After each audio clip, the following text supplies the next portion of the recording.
go. Well, hi, Andy. How are you? It's Oh, great to see you. hey, Katie. I'm doing well. Thank you. I hope you are as well.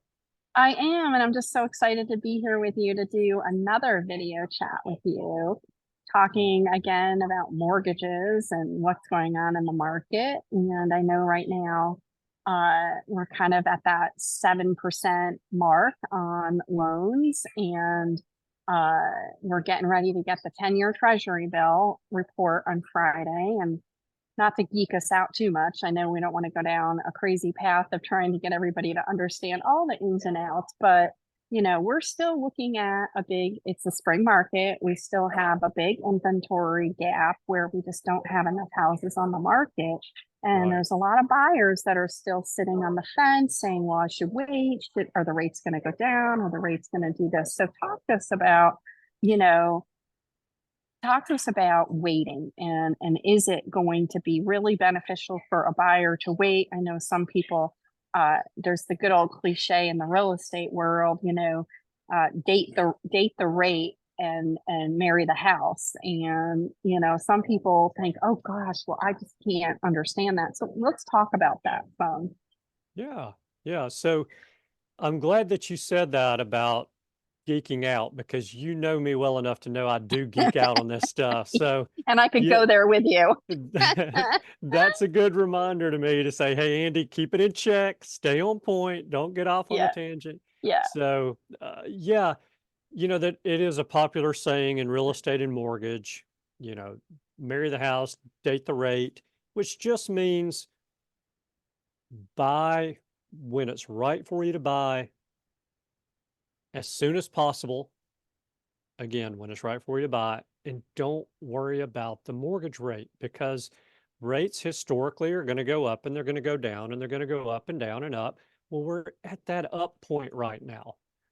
And so the problem with buyers waiting for it to go down is, well, there's lots of them actually. Number one, trying to time the market with mortgage rates is never, never, never a good idea. So if you buy today, and just as an example, and I don't want to get into a situation where I have to give an APR, but let's say the rate is in the low sevens, like very, very, very low sevens, like almost not in the sevens anymore. And someone's waiting on them to get down into the low sixes before they buy because they're hearing all of these talking heads saying 2024, it's an election year. 2024, the Fed's going to lower rates. 2024, this is going to happen and mortgage rates are going to come down. Well, first of all, the talking heads have been talking for the past 22 months since May of 2022 saying interest rates were going to come down. What have they done for the last 22 months, Katie? Gone up. They've gone up. So for Mm-hmm. that person who was listening to the talking heads in May of 22, when rates were in the 5.5% range, they missed out big time. So first of all, don't believe the talking heads because they're guessing. Their guess is as good as John Doe the buyer's guess. So that's number one. Number two, there is a true cost in waiting because that house that someone is interested in buying today, 12 months from now, is going to cost a lot more. So I actually did a class on this for our real estate referral partners last month. And what I did was I looked at the average sales price for Jefferson and Shelby counties and compared that. I took just a snapshot of that in 2023. I went back to that, and that was November of 2023. I went back to November of 2022 and to determine how much did prices actually go up that year. And so I said, well, if prices continue to go up at the same rate in 2024, how much more is that house going to be worth? Well, it's $28,000 is how much more that house is going to be worth in November of 2024 compared to what it is worth or was worth in November of 23. So that's a true hard cost. The buyer's not going to be able to make that $24,000 back. And there's a lot more in-depth numbers that I could go into on this, but I don't want to do that. I don't want to, again, don't want to geek out too much on it. But let's just look at it like this and say, we know that that's an if prices do go up like they did over the last 12 months, if they go up like that over the next 12 months, someone's going to should plan on paying about $28,000 more for the house that they're going to buy. Plus, over that 12-month period of time, there was a lot of principal on a mortgage payment that could have been paid to pay that mortgage balance down while that home price is going up. And that's building equity. All this in between is the equity. And this person who bought in November of 23, when rates were a little higher, say it in the low 7% range, they can come back in and refinance. And a cost of a refinance might be $5,000 or $6,000. So they lost 24 by not buying the house a year ago. I'm sorry, they made 24 by buying the house a year ago. They're going to lose 5 or 6. If you told me today that if I gave you $6,000, you would turn right back around and give me 24,000, I'm reaching for my wallet. And I'm turning over sofa cushions. I'm going to give you that $5,000 or $6,000, which in essence is the benefit of refinancing or the cost of refinancing, so that I can capitalize on that additional equity. And really, that's as simple and as quickly as I can boil that down. So why is it important for buyers to understand the 10-year Treasury bill?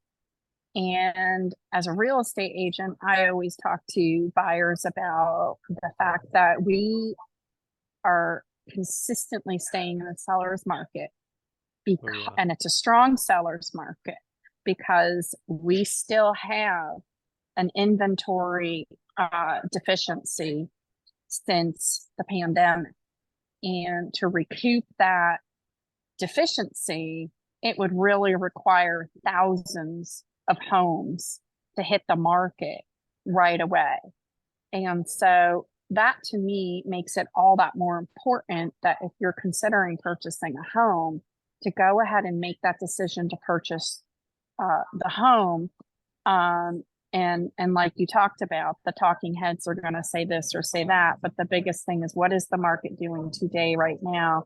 And while you're sitting and waiting, you could be building equity in this house that you purchased and then do a refinance later. But talk a little bit about, what is the 10-year Treasury bill? What does that mean? How does that, again, we don't need to go into total depth on that, but just to surface cover it, why it is significant and why it influences what we're talking about, and why it's not necessarily a good idea to just sit and wait, especially if you're renting. Because in reality, when you're renting, you're just paying somebody else's mortgage on that property that they're gaining equity in. That's right. Yeah. You're helping make your landlord rich. Your landlord didn't wait to buy. Why did your landlord not wait to buy? Because they saw you coming. They saw you coming with a rent check in hand. So they decided to go ahead and buy and collect that rent and worry about the interest rate later. And that 10-year Treasury is important because it's in fact, it's the most simple way for a consumer, for an individual like you and me, to follow the direction of mortgage rates, because mortgage rates and that 10-year Treasury bond, they go hand in hand. Generally, as that Treasury bond goes up, mortgage rates will go up. As the Treasury bond yields come down, mortgage rates will come down.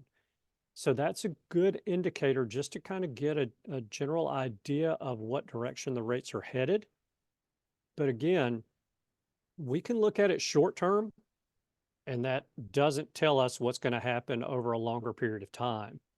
You know, the rates, and a lot of people don't realize this, a lot of consumers don't realize this. Mortgage rates are subject to change at any time. And there have been days when sitting in front of my computer, I'll get mortgage rate updates or changes 3 to 4 times a day when things are very volatile.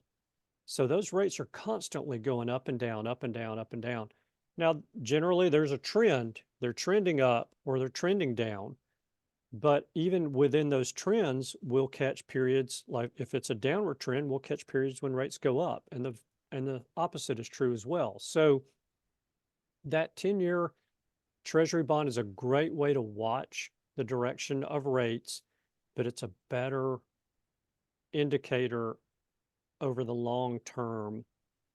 But still, I have to say, trying to time that market when the rates get down to the very bottom, it's next to possible. Right.